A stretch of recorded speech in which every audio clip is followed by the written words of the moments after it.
Hi, my name is Daniel Hopsicker. Welcome to Mohamed Atta and the Venice Flying Circus. I'm standing in front of the Venice, Florida airport. There is a massive conspiracy going on right now in Florida to cover up what happened on these runways before September 11th. We're being lied to about the nature of the conspiracy that took down the World Trade Center. Lied to by the FBI, lied to by our president, lied to even by our media. For example, PBS's Frontline documentary on September 11th began with this line: 19 hijackers moved through Europe and America unnoticed. In a pig's eye, they did. In the lobby of the Central Intelligence Agency's headquarters in McLean, Virginia, there is this inscription: "Ye shall know the truth, and the truth will set you free." This is a story about legends. Your legend is your cover story in intelligence parlance. The lie that holds together long enough to let you slip away. The legends of Rudy Deckers as flight school owner and Mohamed Atta as fanatic Islamic fundamentalist have been fraying at the edges since the collapse of the World Trade Center. But what you'll see tonight will leave you asking the same question we are. Who are these guys? Tonight you'll hear the voices of some important eyewitnesses to the September 11th attack. Eyewitnesses not to the World Trade Center disaster, but to the prelude to the tragedy, to the conspiracy in progress in Florida, which 2 years ago resulted in a massive influx of Arab pilot trainees. Many times I went to lunch with these folks, and some of them could hardly speak English. Some of them are from Liberia or Libya, and I guess various countries in the Middle East. But you've been a pilot in this area for 15 years. Yeah. Has that always been the case? No, this a recent influx of these type of trainees. You'll also discover that Atta and his buddies acted a lot like characters right out of Miami Vice. They were loud, making comments at the hand on the table, this kind of thing. We're talking $200,000. We have to answer to the family.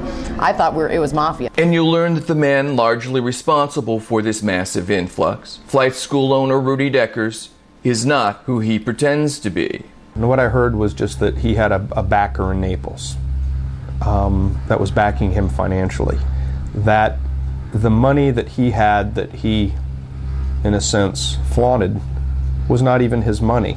He was just the front man for the man that had the money. To learn the truth, you have to journey to an unlikely and until recently little-known center of intrigue, a freebooting port of call for an international cast of Learjet-setting rogues, spies, villains, and terrorists, set beside a community of golf-playing retirees looking to get in on the early bird special.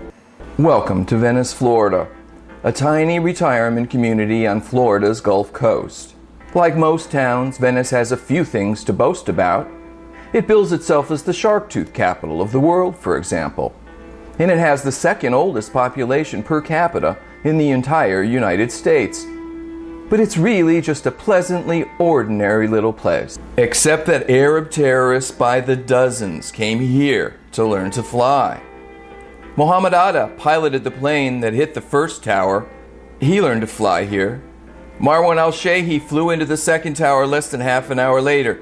He learned to fly here too. So did Siad al-Jarrah at the controls of the plane that crashed in Pennsylvania. That's 3 out of 4. And so did the most wanted terrorist still alive from the Hamburg Cadre, Ramzi bin Shalbib. What drew them here? Why would healthy young men gravitate to a retirement community anywhere? Where what bathing beauties there are recall in an earlier, gentler time. It makes you wonder, because it ain't Hamburg. How exactly did Venice, Florida become the biggest September 11th crime scene that wasn't reduced to rubble? Were they sent here? Was it an assignment? Who was Mohamed Atta anyway? Islamic fundamentalist, terrorist ringleader, the Pied Piper of terrorist pilots? How about Arab spy or double agent? The Pelican Alley is owned and run by Renee Adorna and her husband Tom. When reporters showed up the day after September 11th, she immediately knew why they were there. Right after the incident happened, we had newspapers come down, and somebody said, "Oh, there's a reporter out there." And right away I knew what it was about because I remembered the table Tommy knew, Jeff knew, we said right away, and then he didn't even really, he showed one picture and we knew immediately. There was 3 and they all looked of the, I guess, Egyptian, like kind of dark skin, dark hair, lots of jewelry, lots of jewelry. They're dressed like in Florida type shirts, you know, the silk with the pattern and that kind of thing. And I could have swore there was a cross. The one guy had the big cross, you know, the big gaudy gold cross thing, I thought. But I'm not sure now. But I know it was just he had the big watch on. When you saw pictures afterwards, did you recognize all 3? One? No, just one. I only recognized one of them. The Atta, I guess is his name. The ringleader? Yeah. The guy with the 1,000-yard stare. Right. He barely spoke a word to me, but when I'd come over, I'd be like, geez, what's his problem? Because he had that really mean look on his face all the time, like he was very unhappy. So you know, I keep hearing that. that. So I mean, he never really spoke. And then the other guy was a heavier set guy who did all the talking, you know, with me anyway. Was very outgoing, was very, pleasant actually. So. And who was Atta arguing with? The big guy. The heavy set guy. Mm-hmm. And actually, the big guy was actually yelling at the other guy. Atta and his young sidekick weren't arguing over the proper interpretation of the Quran. They were loud, you know, making comments at the hand on the table, this kind of thing. We're talking $200,000. We have to answer to the family. I thought it was mafia. You know, like when I'd walk by, and I tried to stay away from the table, pretty much, and then went and told the owner and the manager, you'd better watch this table. They're getting a little out of hand. And they came in into the office and said there was 3 gentlemen out here getting very loud and having arguments amongst each other, and she was afraid that it might get too out of control, so she came and got me, and I came out here. They were sitting right here. The way they were sitting was the one guy was on one side, the other guy was here, and then the big guy, he wasn't even in the booth. He was sitting on a chair on the outside here. He was a pretty big guy. Mm-hmm. And he was doing most of the talking and just kept talking and saying stuff to them and kept hearing about money and things about money. And the other guy that I guess was the main guy, he wasn't saying a word. He just sat there with a look on his face the whole time. The FBI come to see you? No. 2 newspapers, that was it. But nobody, no cops, no Venice police? No. And they were right down the street at the house. The house was right down the block that they had rented. So they never came over here to see us. Did the FBI come talk to you afterwards? Did what? Did the FBI come talk to you afterwards? No, actually only newspaper people. Strange? Yeah, I did, because we thought, geez, they might want some information or something, but maybe they already had everything that they needed. Yeah. The FBI never finished its investigation into the September 11th disaster. Their work was halted by President Bush in an effort, he said, to free more manpower for the anthrax investigation. Well, the anthrax is behind us now. 3,000 dead people command us to find the truth about how it is they came to die on September 11th in the year 2001. And it's the search for that truth that's brought us here, where on these runways, barely 18 months ago, Mohamed Atta joined the Venice flying circus. Glimpse into the private lives of cold-blooded killers left us wanting to know much more. The obvious question, of course, is what kind of fanatic Islamic fundamentalists wear silk shirts and heavy gold watches? More importantly, who or what is the family? The FBI had managed to pop in at Atta and Marwan's rented home in Venice, a block from the Pelican Alley. It's owned by this man, Steve Kona, a Venice fireman. What they did was they come to the rental house itself. I guess the FBI showed up there about a day or 2 afterwards. I just maintained the grass over there in the summer, and they actually dealt with the rental agency for the rent each month. Right. But yeah, I would see him occasionally when I was over there mowing. Mohamed Atta apparently disdained contact with almost everyone. Actually, he kept kind of secluded. His cousin, which I can't think of how. Chubby guy. Yeah, I talked to him a couple times when I was over there mowing. He was friendly. Everyone says that. Yeah, and he was. Mohamed Atta, no. I never spoke with him. 6 months he was there. The terrorist landlord is clear about the time period during which they rented the home. The same July through December time period of the year before the attack. They rented just for that 6 months, where the same amount of time that they were here for the pilot's training, and then they left. I didn't, of course, I didn't have any dealings with them, so I didn't know where they went after that. But that, my understanding, I thought they were going back to their country. I thought they were here just for the training, then they were leaving. We've just heard eyewitnesses that they were in this Venice restaurant just a month or so before September 11th. The timeline doesn't mesh, because when the FBI explains where the terrorists were in this country during the last 9 months of their conspiracy, the word Venice does not pass their lips. Was there something in Venice we weren't supposed to find? Brenda Cover works in the deli of this supermarket a mile from the airport. She says the terrorist pilots were in Venice just 1 week before the attack. September 11th, I was on the phone with my mother-in-law the same time the buildings got hit. They showed pictures of 3 different guys. Atta was one of them on TV. And immediately I recognized the faces. And I told my husband then, oh my God, those are the 3 guys. They were just in the store a week ago. The week before that, they were in the store. They got subs. Who were they meeting? Why were they here? The official story is that Mohamed Atta's terrorist cadre's appearance in Venice was nothing more than mere happenstance. Is that true? Again, we heard mention of Atta's dark presence. I didn't like the way they stared at you. I mean, it would have been different if they would have talked to you like you were a normal person and just, hi, how are you today? But he just stood back and just glared at you with his dark eyes like you were the bad person. You know, like he wanted to do you harm or something. And it just really gave you a frightening, eerie feeling. Like I wouldn't want to be caught in the parking lot at night with him. We asked Brenda when she first noticed the flood of Arab pilots coming through Venice. About a year ago. Was it just happenstance that so many young Arab men began arriving in Venice for pilot training all at about the same time? Because if it wasn't, then something else was going on in Venice, Florida.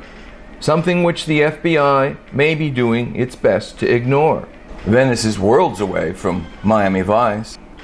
Atta and his Arab cadre seem to fit right in on Florida's East Coast, the center of Casablanca-type intrigue, with trendy eateries packed with tall European models.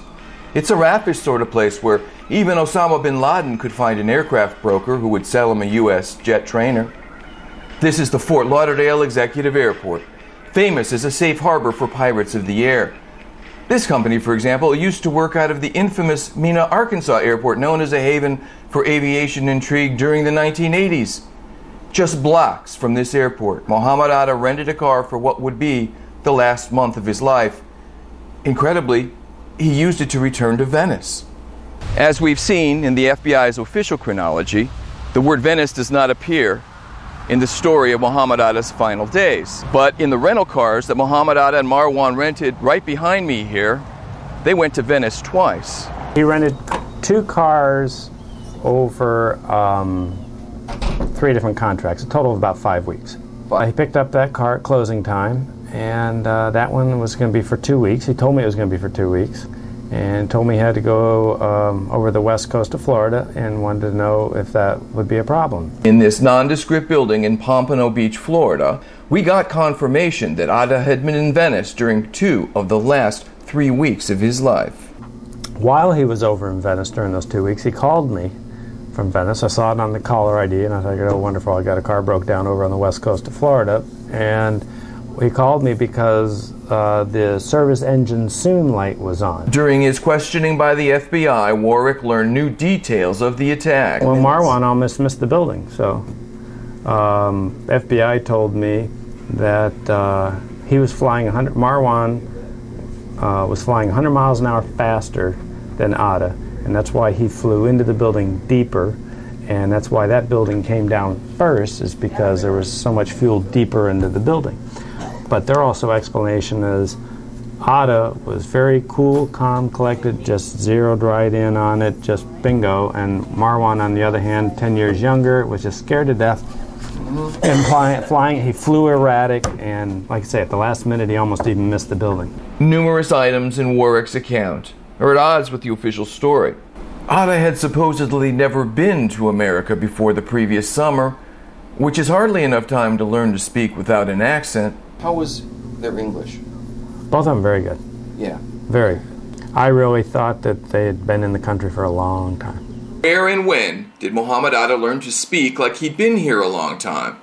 Everywhere we turned, we heard anomalous evidence. Mohamed dressed to the nines. I mean, you know, nice pants, shirt, just business-like, real business appearing, but nice clothes. The biggest mass murderer of the new century posed, ironically, as the perfect consumer. He carried a briefcase, and he had all the credentials he needed. I mean, we asked for, in order to rent a car to anybody, they got to have credit card, driver's license, and proof of insurance, and he had that. Everything matched. He had Allstate insurance. Address on the insurance card matched his driver's license. And he was a perfect customer. Warwick remains puzzled by certain inconsistencies in the terrorist actions. More anomalous evidence. If they were on a suicide mission, they know they were going to be gone in a couple days. Number one, why would you go to the trouble to return the car to us 2 days before? If you got to catch a flight, like say out of Fort Lauderdale Airport to go up north, why don't you just leave the car at the airport? The heck with me.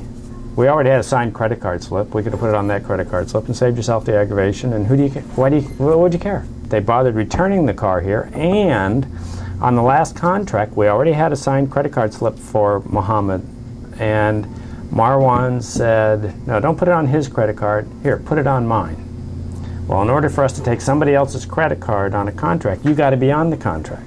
So that means he had to give us his driver's license, and he had to sign everything. No problem. He gave us his driver's license, got on the credit card, tore up Mohammed's credit card slip, charged it on Marwan. I mean, what all does this make if you're going to be dead in a couple days? What difference does all this make? Warwick, too, noticed a high tide of suspicious characters. I have given them a lot of names because this last year I've had a lot of people that after this 9/11, I go, whoa, what about that? Remember that customer? And what about that customer? So 3 young guys that just prior to September rented a car from me for 3 months, and to me they fit the description of anything that Mohamed was up to. I mean, why would they spend $900 a month to rent a car from me? What would they be up to? Why were they here? As with almost everything else about September 11th, Bradley Warwick's story has a twist. We asked him how Mohamed Atta had found his tiny agency. How did they find you? Their credit, you know? Oh, it's out of the phone book. Yeah. But in the Bell South Yellow Pages, there is, alas, no listing for Warwick's. More anomalous evidence. Neither is his company listed at the Florida Division of Corporations. But we did discover several IRS liens he has outstanding. Maybe that's why we weren't too surprised when he told us he's worked with the FBI before. I've been involved with other FBI situations in the past. For the last 6 weeks of his life, terrorist ringleader Mohamed Atta left the jazzier precincts of the Miami area to journey across the state to a retirement community with the second oldest population in the entire U.S., Venice. Did Mohamed Atta have a secret preference for blue-haired widows over tall European models? If he did, it'd be a big surprise. Atta frequented this Sarasota strip joint, conveniently located next to a nearby dog track. A young man with money to burn, Mohamed Atta enjoyed very un-Islamic lap dances here, and also at places like the Pink Pony Strip Club in Daytona Beach and the Olympic Garden, a grind joint on the seedier end of the strip in Las Vegas. Stuffing $20 bills into the panties of topless dancers must be frowned on, don't you think, by fundamentalist Saudi mullahs? But it wasn't all seedy strip clubs.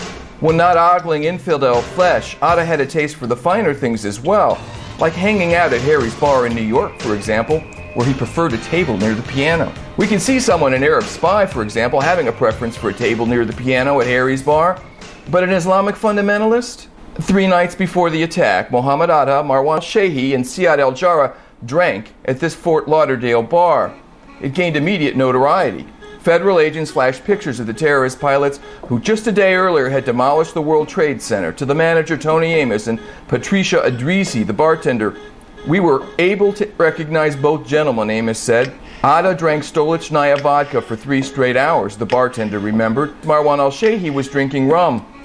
They were very rude, she said. They didn't want to pay the bill. When asked if they could afford the $48 bar tab, Atta pulled out a thick roll. Mohamed said he worked for American Airlines and he could pay the bill, she told reporters. The guy Mohamed was drunk, Amos said.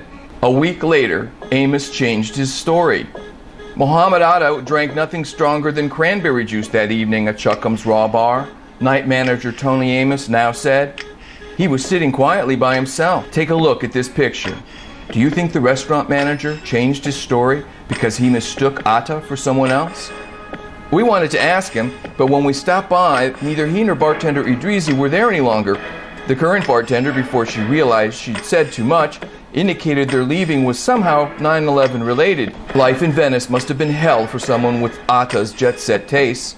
Atta must have chafed. No wonder everyone ragged on his bad attitude. But was Venice his choice? Why did Mohamed Atta and so many other 9/11 principals come here? His 3 trips to Venice in the last 6 weeks of his life must have been business. Who was he meeting? Local law enforcement officials indicated to us that they too would like to know that answer. And that's when our search led us to begin looking into this man, flight school owner Rudy Deckers, responsible 2 years ago for an influx of literally hundreds of Arab pilot trainees. This then is the central dramatic question to our story, to the tragedy of September 11th. Did Arab men just wander up and down the Gulf Coast of Florida as easily as if they'd been listening to Tom Petty albums all their lives? Or were they assisted by a global network? If they were, Rudy Deckers would be the place to look. In the aftermath of the tragedy, Deckers was everywhere on television, portraying himself as just an innocent businessman, victimized by the perpetrators of one of history's greatest crimes. Is he? The first thing we heard about Rudy Deckers came from a female researcher who called to tell us he sounded phony to her in his television appearances, that there was something odd about him. Was it female intuition?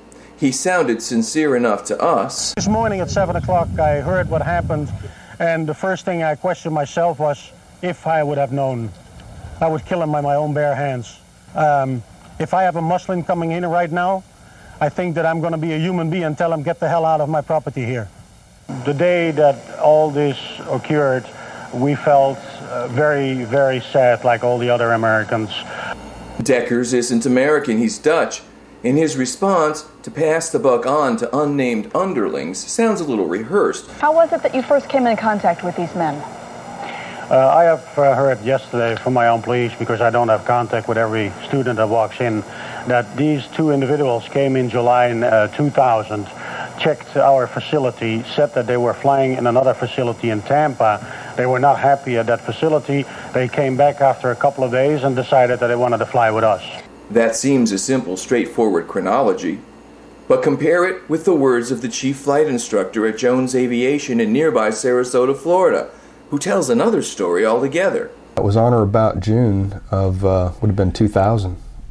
They came up from Huffman Aviation. It's not our policy normally to enroll students from other schools. It has to pretty much be an exception. And in their case, I did make an exception for the reasons they gave me. Deckers said terrorist ringleader Atta was already an experienced pilot when he arrived at Huffman Aviation. So were they learning to fly from square one, essentially? No, Mr. Atta had a private pilot license already, and I see he, if I pronounce right, he had only a few hours. They did a private pilot license with us, single-engine commercial and multi-engine commercial. But we soon heard this statement totally contradicted. More anomalous evidence. Atta was already a pilot. He already had a private pilot's license. Isn't that right? Not when he came here. No. He was close to getting a private license. He had 3/4 of the course complete. The same course that Marwan was taking. Yeah.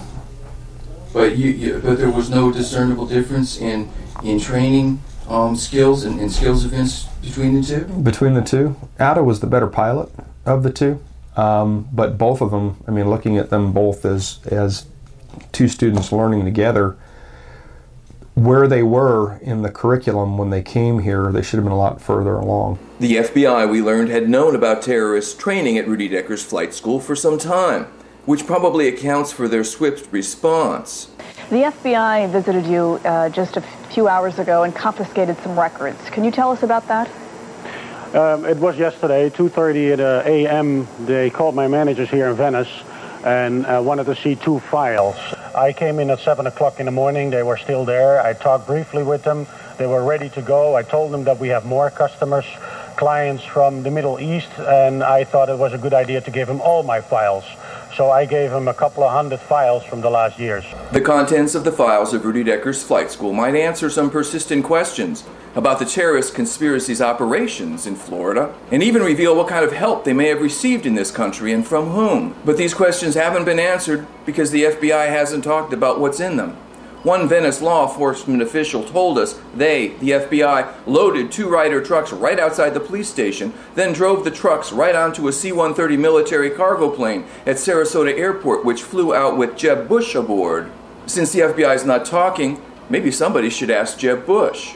Then the cat got out of the bag just a little bit, as it sometimes does in the immediate aftermath of a major event. Let me ask you this. One of these men is widely considered to be responsible for a bus bombing in Israel. How was it that they could gain admittance to your school?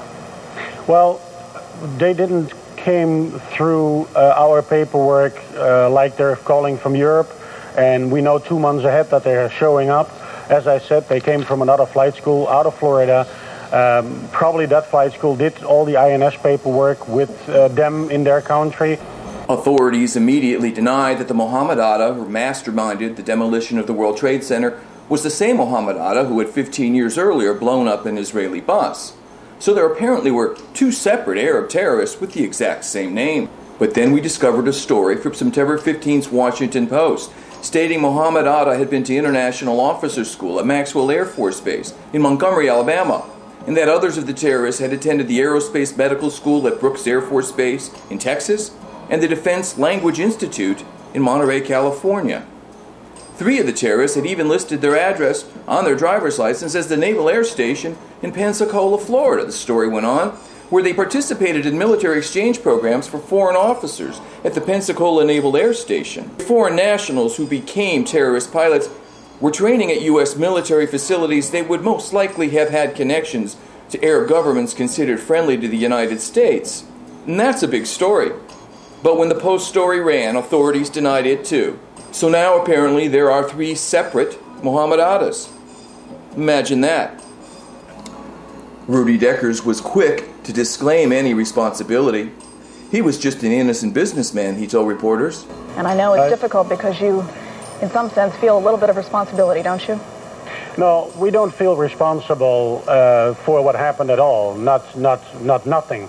The terrorists were only in Venice for a short time before moving on to Florida's East Coast, Deckers said.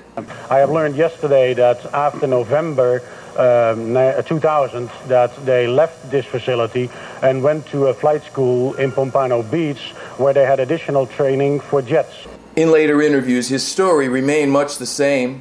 Atta and Al-Shihi walked into the front door, and we have no obligation whatsoever to do any background checks or passports or ID. So who was to blame for the terrorist presence in our midst? Exactly 6 months later, Rudy Deckers, oddly enough, helped provide the answer. Exactly 6 months after the September 11th terrorist attacks, the man who trained 2 of the terrorists to fly got some unexpected paperwork in the mail. Yesterday, Rudy Decker of Huffman Aviation in Venice received the visa application approvals for hijackers Mohamed Atta and Marwan Al-Shehi. Because of some strangely suspicious timing, Rudy got to use the V word right on television. Vindicated. I don't expect on a Monday morning when I come in and I open my mail to get 2 permits from Atta and Al-Shihi. I thought they were already past me. We applied for the right paperwork, and therefore I'm happy I can do that now. So you feel vindicated? Yes. And suddenly the finger of blame was beginning to point towards the lowly INS. Decker says he was not surprised to receive the paperwork on Atta and Al-Shihi 7 months after he sent it in. He said that's actually a short time. He says the process can sometimes take up to 2 years. The INS, meanwhile, is embarrassed by this whole situation, and in a release statement says that, quote, the current system for collection and tracking information on students is outdated, inaccurate, and obsolete. Thank God for hard-hitting American journalism. Deckers got major public relations mileage out of the INS snafu. We suppose only a cynic would wonder if someone had planned it this way. The flight schools didn't do anything wrong. The government needs to look at itself and look at procedures, what they can change, so this would not happen anymore. But when the Dutch national whose flight school was the terrorist American beachhead was invited to testify before Congress about his views on preventing a recurrence of September 11th, it struck some observers as being a little much. Rudy and CNN seemed to have quite a meeting of the minds. Rudy was now even advising Congress just as he had earlier offered help and advice to the FBI. The story helped to focus public anger over the terrorist attack. Venice residents like Ralph Hargis know that the arrival of the applications couldn't have stopped September 11th, but they believe a more diligent INS should have. Someone's dragging their feet somewhere. They let them into this country. We paid the price. Still, some people in Venice had other ideas about where the real blame lay. When people in town found out that these people had been in our midst right here, I mean, 3 of them. They wanted to go burn down the airport. The INS debacle left even mainstream reporters skeptical, if not downright embarrassed. Well, maybe I missed this while I was shaking my head, but explain again, because I read it. I'm not sure I understand what the INS is saying here. At some point, fairly recently, somehow these pages got stuck in an envelope and sent down to Florida. Now, did anybody look at them? Apparently not. You'd think those names, Atta, Al-Shehi, which are in the news, probably more than anybody's, would stand out. More hard-hitting American journalism. Before anyone pins any medals on Rudy Deckers, we think they should take a look at what people who know him have got to say. For starters, he has a pretty tarnished local history. Coy Jacobs owns an aviation business right next to Rudy Deckers at the Venice airport. He was operating a flight school, an unsuccessful flight school in Naples. He had some run-ins with the FAA. I think he had lost his license or had been reprimanded. Also, it turns out he's something of a deadbeat. Bob Mudge writes for the local Venice Gondolier. I don't think I knew anything at all about Rudy, even his taking over of Huffman, until April or maybe early May of last year, when he missed a rent payment. Or actually, I found out he was behind on several months' rent. The only, at that time, fixed-base operator at the Venice Municipal Airport was, I think, at that time, 3 months behind in his rent and had gotten a demand letter and was being threatened with eviction. There was even something strangely puzzling about the circumstances under which Deckers had purchased Huffman Aviation. They did no due diligence, to the best of my knowledge. It's a cardinal no-no. I mean, you just don't come in and buy a business like that. They blew into town. They were here a day or two, met with Stan Huffman. He named a number. They said yes, wrote him a check. Stan left. They're here. And then they notified the city of Venice what they did after the fact. And it was a shock to everybody at the airport. In fact, the city council and the city attorney, and I think even for that matter, the manager of the airport wasn't even aware of the fact. And that's a criteria. You can't transfer properties at this airport and most federally funded airports without the governing authority's approval. The city of Venice wasn't the only government agency eager to bend the rules for Rudy Deckers. Rudy is not a U.S. national citizen. He's not national. I don't believe he's a U.S. citizen. And historically, the FAA is pretty picky about who they allow to even own November registered or U.S. registered airplanes. A non-U.S. citizen cannot register an airplane in the United States, can't own it in the United States. And yet, as we will soon learn, Deckers owned not just U.S. registered airplanes, but a U.S. chartered airline as well. He was involved in the startup of Flair, I think it was called, which was Florida Airline, simply. And I know he had a lot of problems with that. I think it was briefly in service, but Flair's period of service was pretty brief. There's a level beyond which we don't really go into for a lot of reasons. We don't have the staff. Stories get beyond our scope. I've heard a lot of things about why that airline went into trouble, and that there were a lot of financial problems, and I've heard problems with people not getting paid. And I had some discussions with Deckers about that at some point, and he was blaming it on I forget who. And that's when we began to learn about Rudy Deckers' shadowy financing. And what I heard was just that he had a backer in Naples that was backing him financially. That the money that he had, that he, in a sense, flaunted, was not even his money.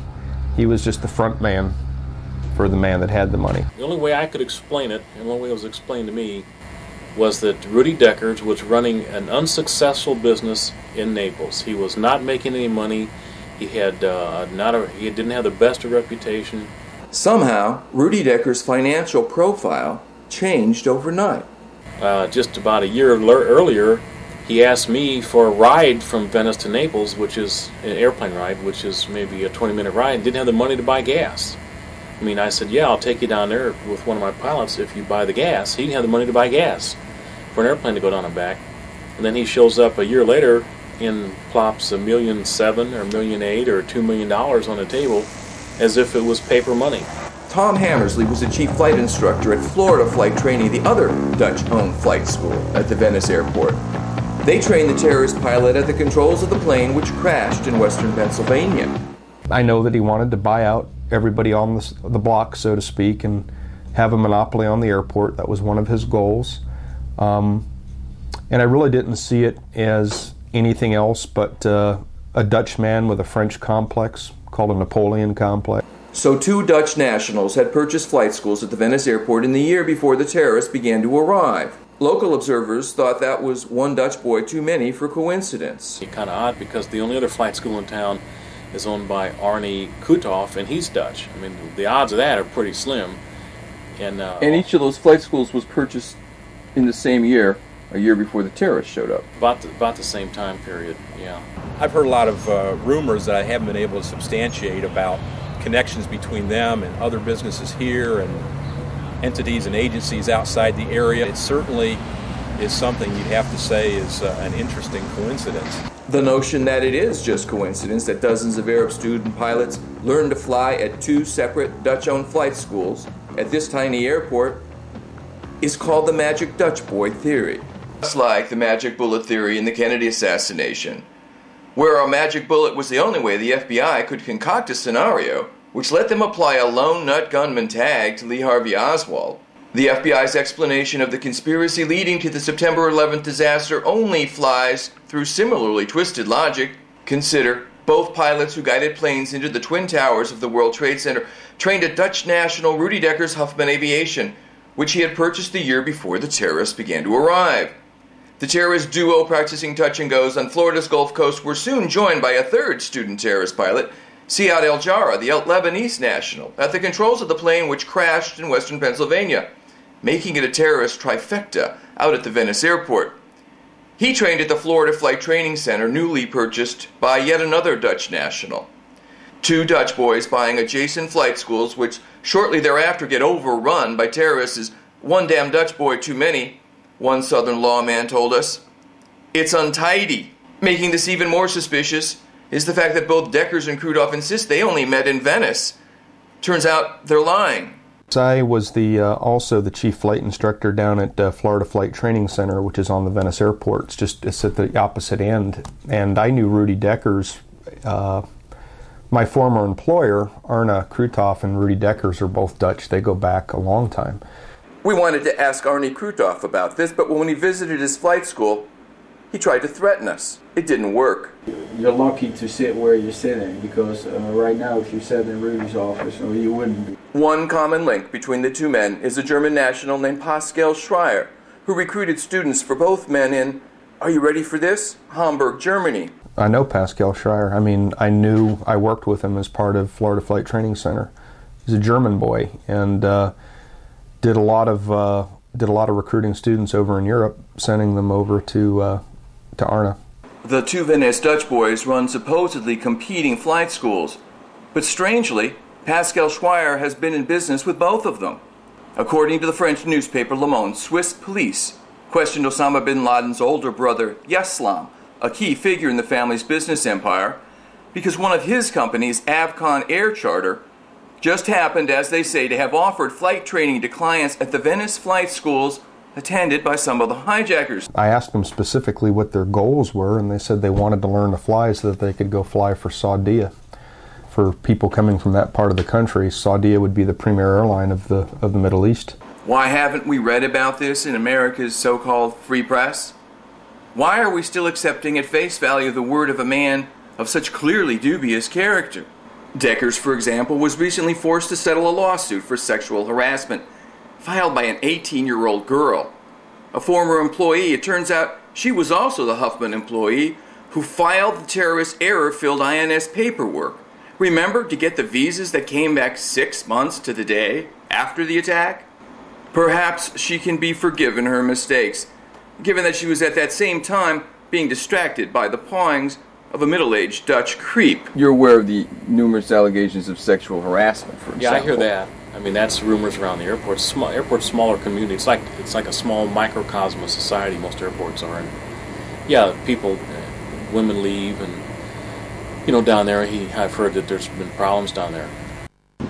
So a man who gets his kicks by sticking broom handles up the backs of the dresses of 18-year-old girls who worked for him was invited to testify before the Congress of the United States of America on preventing future terrorist attacks. Apparently no one thought to question him about what role he may have played or how he may have facilitated the events of September 11th. Why not? As we've just seen, it's not because he has such a sterling character. What then? Why is Rudy Deckers being protected, and by whom? To understand what follows, it helps to recall first just a little U.S. history. Back in the bad old days of the Cold War, the largest airline in the entire world belonged to just one client, the CIA. The agency operated its airline under literally hundreds of names, constantly shuffled. When CIA Director Helms ordered an inventory of the planes one time, he was told no accounting could ever be anything like totally accurate because of the complexity of the scheme. But in the public revulsion over the excesses of the CIA after Watergate, the agency was forced to divest itself of its air carriers. Supposedly. But something like it still goes on today. Take a look at Florida Air. At the same time that Rudy Deckers was getting humiliating coverage as a deadbeat in the local newspaper, he was also launching a commuter airline. There aren't many people behind on their rent who have the luxury to think about new airlines now, are there? Deckers had a partner in Washington State. His name was Richard Bulkey. He owned Harbor Air, called the Navy's airline because it serviced the big Whidbey Naval Air Station in Oak Harbor, Washington. Deckers entered a venture with a partner who was also at the same time participating in the massive mob-led looting of pension funds in Portland, Oregon. Altogether, over $350 million was missing. And they not only got away with it, but they even pretty much kept it out of the papers, except the local press, which just claimed to be sort of puzzled by it all.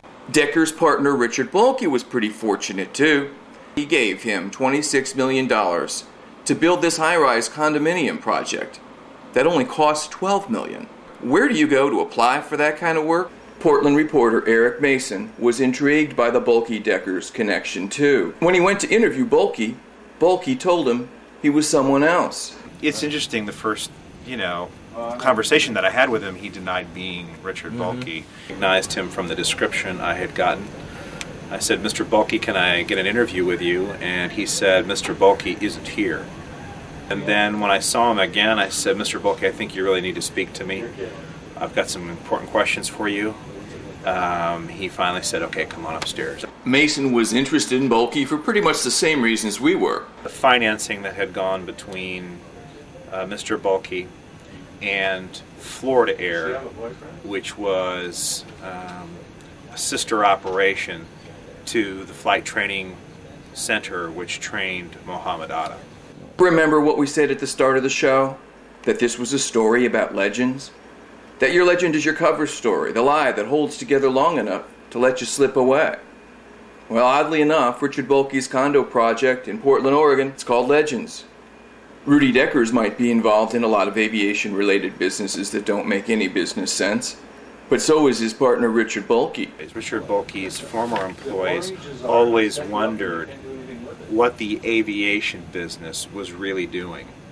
From the beginning, they felt as though the finances flowed from the real estate holdings and the retirement home into this aviation company, and that there was really no way this aviation company was really making money.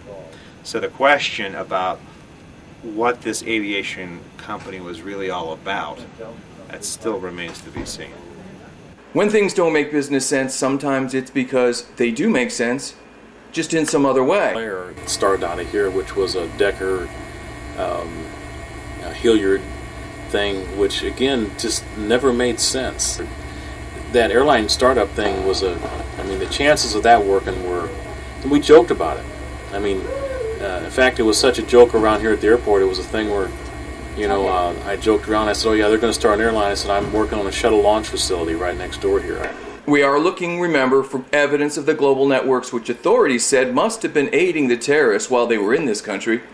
He had received financing from capital consultants. And capital consultants, the folks that are the head of the financial officers of capital consultants, have now been indicted on a number of charges, including fraud. Some have labeled it a Ponzi scheme. I think the prosecutors in this case have made the case, at least to a grand jury, to go forward with indictments, that there was fraud going on. And you have to ask yourself, in this huge financial holdings company, where did all this money go? You have to ask yourself, how much money can you lose and not have anything to show for it? Another grateful recipient of millions of dollars of the pension fund money was Alvin Malnick, whom Reader's Digest once called Meyer Lansky's heir as head of organized crime. And as global networks go, they don't get much bigger than that. But it's not Malnick's gangster ties that make your jaw drop. It's his connection with the Saudi royal family.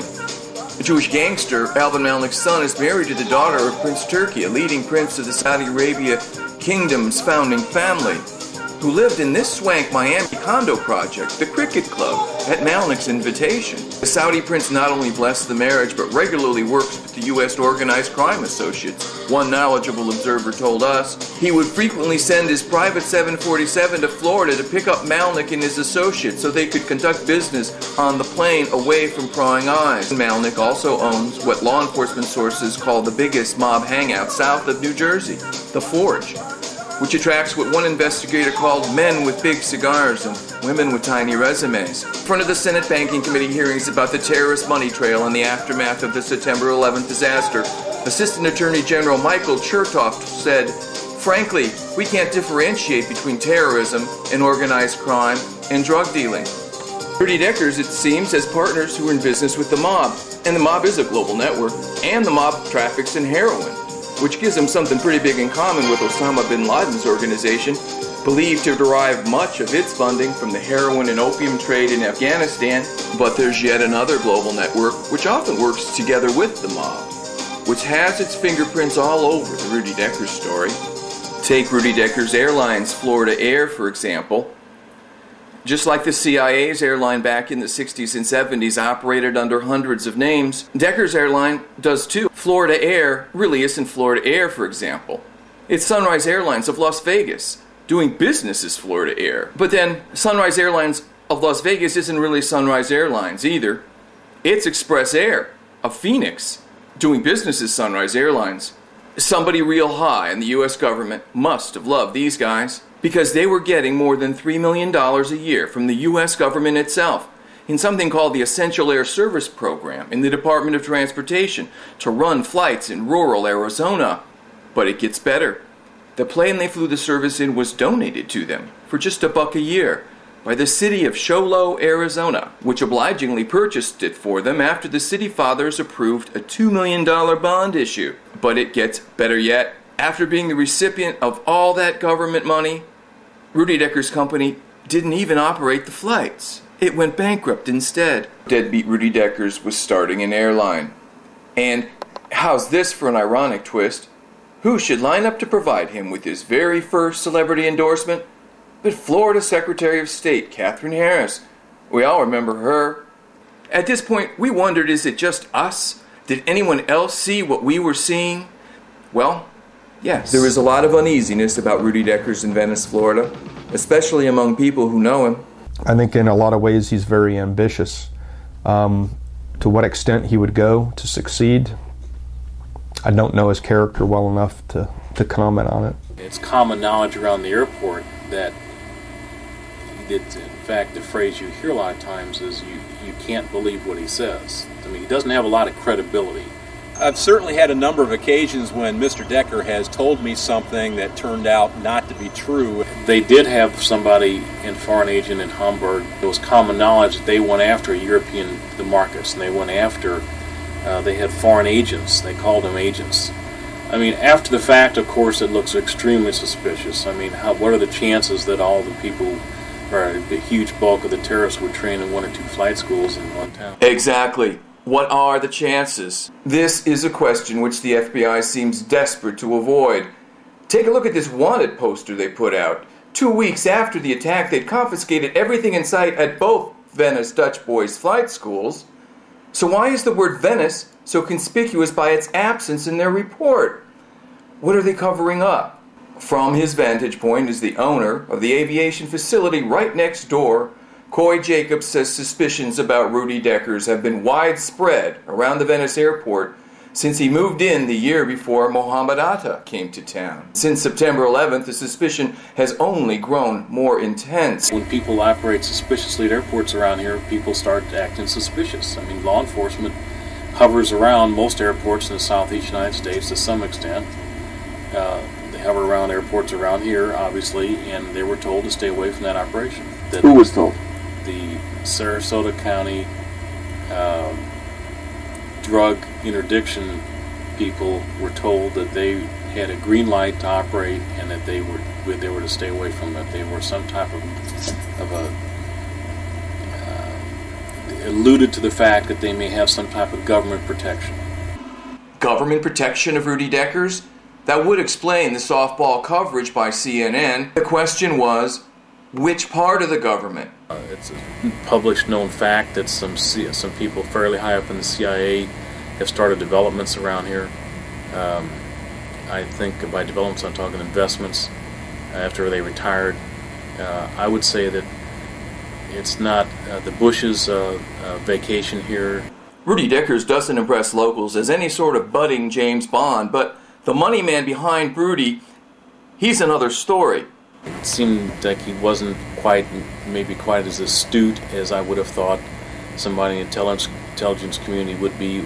I mean, you think of these guys looking like James Bond or, wearing flower shirts and carrying Walther PPKs. Wally certainly could be. I mean, Wally was unassuming, nice guy, had a cell phone, rang all the time, had an affinity for Learjets. Do CIA agents have an affinity for Learjets? Was there evidence of a large covert presence in Venice, Florida? Rudy Deckers' business partner in Washington State provided the critical clue.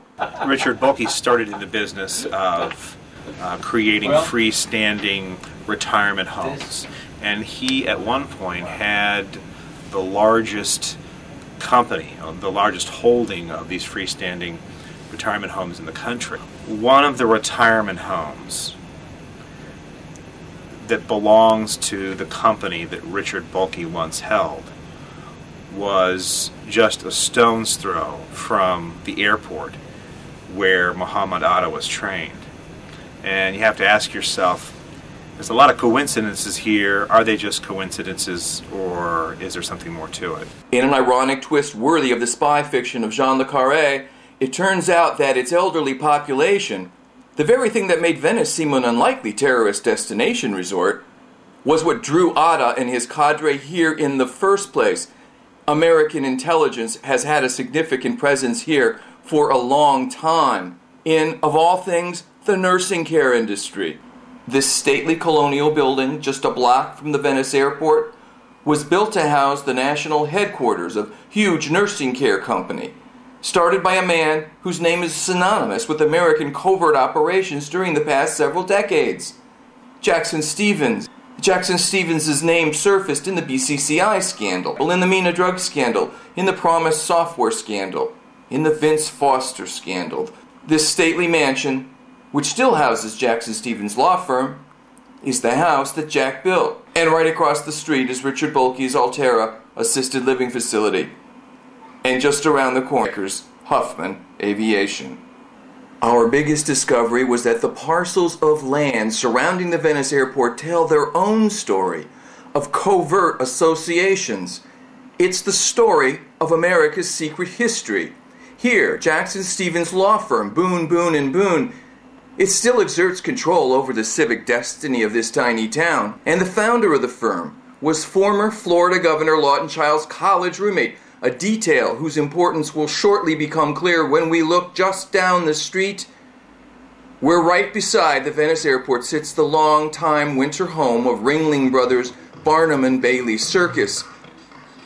The circus was brought to Florida, we learned, by its longtime owner, John Ringling North. John Ringling North, back in World War II, was an agent of the precursor of the CIA, the OSS. And not just any agent either.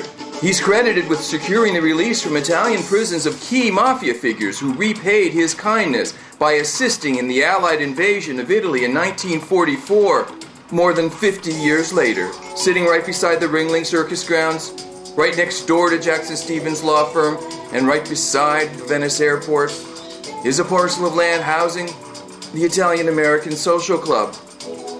They couldn't put this in a movie. No one would believe it. Friday night is pasta night, we're told. We wonder what they do there other nights. As it happens, a traveling circus, which was often touring behind the Iron Curtain during the Cold War, provided excellent cover for intelligence activity. Ringling's winter home beside the Venice airport also housed the famous Clown College, where for many years the CIA sent recruits as part of their training. Why does a CIA agent go to Clown College? The answer's simple: to learn sleight of hand. And now we've come almost full circle. Because remember Stevens' law firm's founder's college roommate, Democrat Lawton Chiles? Well, oddly enough, it was he who gave Rudy Decker's only celebrity endorser, Republican Katherine Harris, her start in politics when he named her to the board of the Ringling Circus Foundation in nearby Sarasota. They couldn't put this in a movie. No one would believe it. It turns out that Venice, including neighboring Charlotte County, have been hotbeds of covert intrigue for as long as anyone can recall. At least 23 helicopters have been made to disappear from the Charlotte County Sheriff's Department for reasons unknown and sent to exotic and faraway destinations, like Chile. Charlotte County always had kind of a shadow. There's a fellow that rebuilds helicopters, and he's always been in quasi-problems with the FAA, with these helicopter parts. Jamie Hill. Yeah. Who the sheriff, the Charlotte County Sheriff, is investigating for as being involved in the disappearance of 23 of Charlotte County Sheriff's helicopters. Lose 23 helicopters. Well, you wouldn't think Charlotte County would need 23. No, that's, of course not. Why is this of any interest to us and our story? Because despite what we've been told by the FBI, Charlotte County was the first home in this country of Mohamed Atta. These emails are from Mohamed Atta, discovered by Charlotte County law enforcement, and shown here for the first time. They reveal that Atta was sending email correspondence to people who appear to have been working for U.S. defense contractors, like Virtual Prototype, whose website says the firm helped prototype avionics for the F-15 jet fighter, the F-22 Raptor, the B-2 bomber, and the Apache Longbow. We discovered that Rudy Deckers provides regular maintenance to an airline based at Charlotte County Airport, Carib Air, owned by Dietrich Reinhardt, a notorious Iran-Contra operative. Reinhardt also has the distinction of being business partners with the man suspected of making all those helicopters disappear. Deckers does work for a notorious CIA proprietary air carrier with a particularly blemished past, including blemishes like having its aircraft seized at the infamous Mena, Arkansas airport, and being accused by government prosecutors of having used its planes to ship drugs worth billions of dollars into this country. Finally, yet another Iran-Contra operative, Frank Moss, is a conspicuous presence here too. He owns this vintage DC-3. It's painted to look like an airborne ark, which has been sitting at the airport since its seizure 2 years ago. As it happens, our old friend Barry Seal's pals have their fingerprints all over operations in and around Venice, Florida. We knew that Rudy had a lot of money behind him. We knew he had a lot of money backing him. I think common sense should prevail. And I think if you're a thinking person and you have common sense, I think that you examine the person making a statement and see if there's any reason for any falsehoods to erupt. And I think that it's